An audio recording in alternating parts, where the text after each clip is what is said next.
Guten Tag, WAP. This is Mr. Liniger. Let's make history today as we go over Unit 3, Day 6.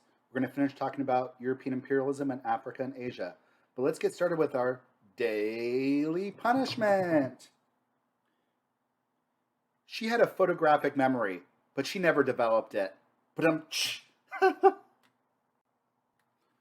Key terms for today: Congo, Henry Stanley, the Battle of Ottawa, Shaka Zulu, tropical dependencies, settlement colonies, white man's burden, social Darwinism, the Berlin Conference, South Africa, Boer republics, the Great Trek, Australia, New Zealand, Maoris, and the Xhosa cattle killing.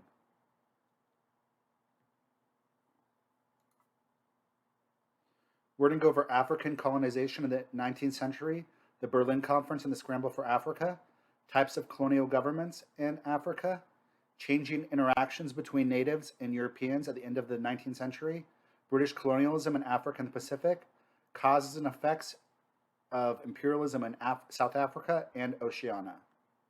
All right, so not everybody obviously was happy with the Europeans taking over, and there were examples of resistance to European colonization and stealing of land in Africa and Asia. One of the areas to be colonized was Congo, which is in Central Africa. Henry Stanley, who is a British man, is going to conquer the Congo for Belgium.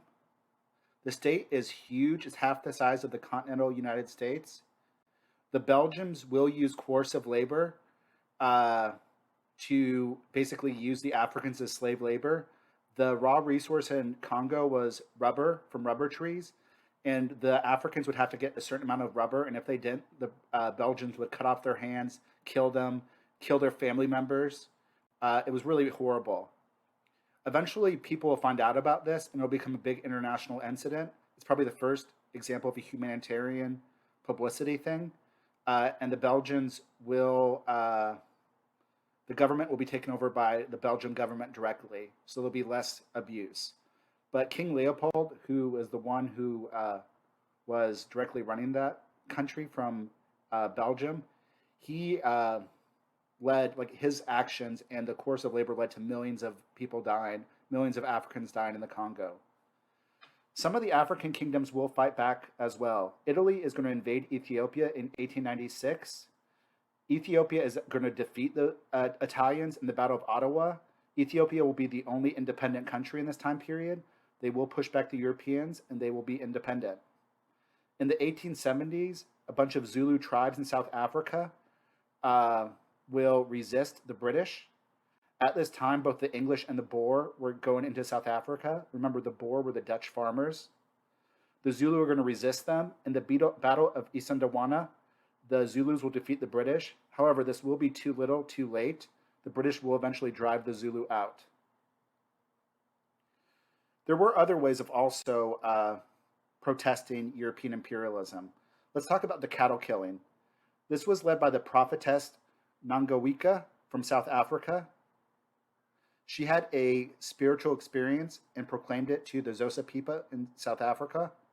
She told them to slaughter all the cows. If there was no cows there, the British would starve, and the idea was that they would leave. This is called the Xhosa cattle killing. This is going to lead to the famine of 1856 to 1857. Between 300 to 400,000 cows will die. The British population will go from 120,000 to 20,000, so it is somewhat successful, but the British won't leave. She will be arrested and released after a while, and in the end, it will not kick the British out of South Africa. There's two different types of colonial governments that the Europeans created. We're going to talk about both of them: tropical dependencies and settler colonies. Within the settler colonies, there's actually two subgroups: white dominions and contested settler colonies. So let's start off talking about tropical dependencies. Tropical dependencies are going to follow the models established in India and Java. They exploit religious or ethnic divisions. They rule through one tribe. Europeans will gain control over vast regions of Asia and Africa. There's going to be very few Europeans living there. They're going to rule indirectly with the help of Western educated African Asian subordinates. Remember, the British became afraid of education after a lot of the Indians who were educated in British schools led the independence movements. So in Africa, education will be led to left in the hands of missionaries rather than the state. This policy will stunt the growth of an African middle class. They were hoping to eliminate the development of nationalist leaders. They were isolated. They tried to isolate the groups within the colonized peoples. For tropical dependencies, it's very few Europeans. Mostly they're ruling from one group of people. They're using these colonies as tropical dependencies for their raw resources. So in Java, they're using them for their spices. In India, they're using them for their spices or their cotton or their opium. Very few white people, mostly economically exploiting them. That's what a tropical dependency is. The next one is settlement colonies. Settlement colonies are colonies where white people settle. There's colonies where mostly they're white people and the natives die or get kicked out. Example of these type of settler colonies are called white dominions. Examples are 13 colonies, Australia, and Canada. And there's colonies where the white people move in, but there's still a lot of natives, and they kind of have to live side by side. Although often the white people there treat them as second-class citizens. They do things like apartheid, segregation. Examples of contested settler colonies are New Zealand, Kenya, South Africa. After 1850, Europeans in Asia, Africa are going to tend to isolate themselves. Women are going to start to move in, so they're not going to intermarry with the women anymore, the native women. There is going to start to be more of an idea of racial supremacy, of the idea that some kind of ideological idea to justify what the white people are doing. One of these ideas is social Darwinism. Social Darwinism takes the idea of natural selection from Darwinism and applies it sociologically. The idea that the white people are the ones that are taking over the land, it's because they're superior and they deserve it. It's like a bastardization of Charles Darwin's natural selection idea. The other idea is white man's burden. This is a poem from Rudyard Kipling. White man's burden is just that the white men need to colonize these areas. The Africans and Asians are quote unquote too civilized. They're not civilized, they're barbaric. They need to be educated by the whites, they need to be taught Christianity. They'll end up hurting themselves. It's very paternalistic. It just treats the native like children. And white men's burden will be a big justification that white people will tell themselves as they're stealing land. There will be missionaries. A lot of these pictures right here, these propagandas show ideas of white man's burden. You can definitely see the idea of white man's burden in these two pictures.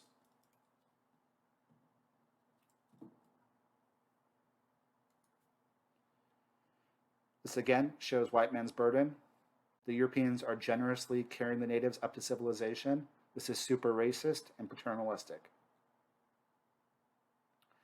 The Dutch come to South Africa first after the Portuguese. In the 17th century, they occupy the tip of South Africa, Cape Town. They create a settler colony based on ranching and slavery. The British will acquire this province after the Napoleonic Wars. They'll annex Cape Town. The Boers are going to leave and go to the northern part of South Africa. This is called the Great Trek. And they'll create two Boer republics in the northern part of South Africa. These republics will not permit slavery, but they establish apartheid, which is racial segregation. What's going to happen in the northern part of South Africa where the Boers are, they're going to discover gold and diamonds. So the British are going to go to war with the Boers, the Dutch republics. The British will eventually win, although it was actually a pretty hard war, and they will take over all of South Africa. In 1910, they'll create the Union of South Africa as a British dominion, which will unite all the states together. There'll be a caste system in South Africa based on racial segregation, which is apartheid. Some Africans will convert to Protestantism. The British were Anglicanism, or sometimes called Episcopalian, Church of England. The Dutch were Reformed faith, so one of those two faiths. The Europeans will dominate all levels of the government and economy in South Africa. What's going to happen is, since gold and diamonds are found there, there's going to be heavy mining of gold and diamonds, lead to industrial capitalism, where they get like drills and stuff like that to exploit the land for raw resources. Let's talk about Australia. Australia is going to be first settled in 1836, New Zealand 1840, Victoria, which is another part of Australia, 1851, Queensland, which was another part of Australia, in 1859. The Northern Territory will be founded in 1863, which is another part of Australia. So it's going to be colonized slowly. Australia is a huge country. It's also a continent. In the 1850s, there's going to be a gold rush in Australia. Gold will be discovered there, so that's going to lead to people migrating from England, Scotland, Ireland, and Wales. Remember, the people that originally came to Australia were prisoners. So originally the people came because they were forced to, like they were petty criminals in Britain, and they were sent to Australia to live. And then more people will come in the 1850s as a pull factor because gold's going to be discovered. In 1901, Australia will be granted a Dominion status. Dominions, like Australia and South Africa, are semi-self-governed. They're usually white colonies. They have some self-government. The British will allow for more self-government after the American Revolution, or they'll allow these white colonies to be semi-independent. Let's talk about New Zealand. The native people in New Zealand, the indigenous people, were called the Maoris. The first contact happened at the end of the 18th century.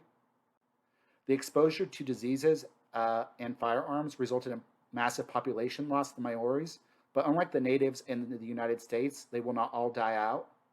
By the middle of the 19th century, the surviving Maoris are going to establish sedentary agricultural communities. They're going to start to use European technology and domesticated animals. In the 1850s, the British will do more settlement. They're going to seize the most fertile lands. The more Maoris are going to be driven to the interior of the land.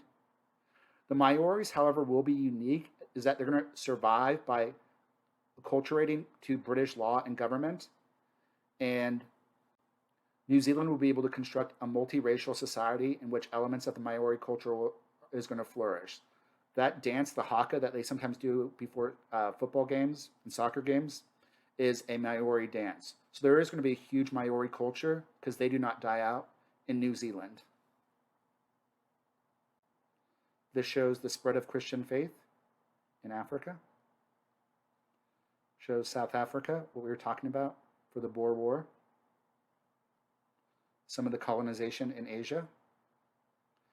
And that's all we have for today, guys. Until next time, deuces. Deuces, deuces. Yeah.